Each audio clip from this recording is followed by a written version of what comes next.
Texaco Star Theatre. On Wednesday, October 2nd, 1940 at 9 p.m., Fred Allen was back on the air as the host and MC of the Texaco Star Theatre, sponsored by the Texas Company. The cast would be renamed, but remain. The Mighty Allen Art Players became the Texaco Workshop Players. The biggest change was the show's network. For the first time since 1933, Allen moved to CBS, a network known for pushing the medium of radio in new directions. Another major change was the runtime. For years, Allen had been fretting over writing enough material for a weekly hour-long program. In October of 1942, the Texaco Star Theatre became a half-hour program, airing Sundays at 9:30 p.m. Instead of 4 comedy spots, they did 2. The relaxed dialogue became much more brisk. The guest star spot had to be crammed into a 10-minute period. When World War II began, the complexion of the news items covered by Allen changed greatly. As the war progressed, the American government instituted rations on food, rubber, gasoline, and other items. The comedy dialogue had to be written carefully. Allen was threading a needle between comedy and national morale, and he did so with great success.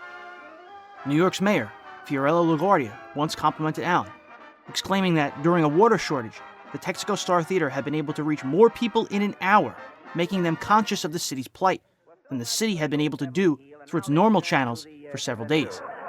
What's the newsreel for tonight, Mr. Allen? Well, during the past week, Portland, the President and the Mayor of New York have both given the country their recipes for stretching coffee. You've perhaps seen it in the paper, huh? Well, tonight the question is, who makes the better coffee, President Roosevelt or Mayor LaGuardia?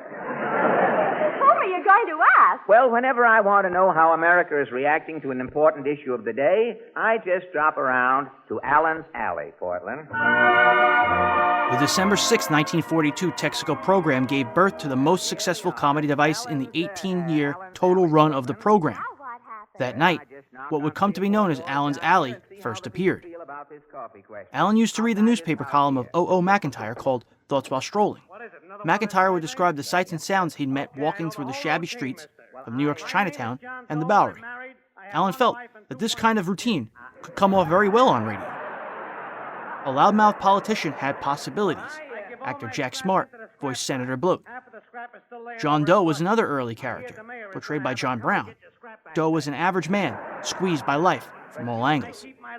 Alan Reed voiced Falstaff Openshaw, the poet. It was a wonderful device that Fred created, Allen's Alley. He always based his humor on current events, on topical things, which is why he was able to last so long and maintain so high a standard. He didn't have to dig in joke files and find jokes. He made his own jokes about things that were happening. There was a Greek restaurant owner, an old maid, a Russian. The segment was always launched by a quick exchange that began with Hoffa asking Allen what he would like to ask the alley occupants that week. Then they'd take a stroll down the alley, knocking on various doors. Eventually, many of these characters gave way to the most popular incarnation of the alley, with New Englander Titus Moody, voiced by Parker Fenley, the Metropolitan Jewish Mrs. Nussbaum, voiced by Minerva Pius, the Irish Ajax Cassidy, voiced by Peter Donald, and the Southern Senator Claghorn, voiced by Kenny Delmore. Somebody, I say, somebody now. Yes, Claghorn's the name, Senator Claghorn, that is. Look, I know. Something tells me you don't remember me, son. Look, I remember you. I'm from the South. The bone and possum paradise. Now, look, Senator. The only plant life I have around my house is a Virginia creeper. Now, wait a minute. Every time I get chicken pox, there's Southern fries. Senator. You remember me now, son? No. Don't say no in my presence. Why not? N.O., that's North abbreviated.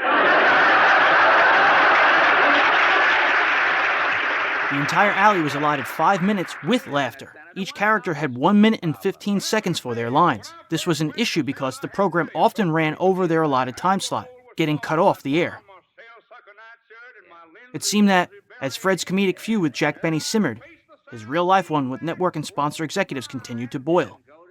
It wasn't in Fred Allen's nature to listen to those he didn't respect, or those executives who made sweeping decisions to his program without understanding the program. Your troubles with radio executives came to a head one night, when your Sunday night show was cut off the air. Well, many executives didn't come to a head, and that was our problem there.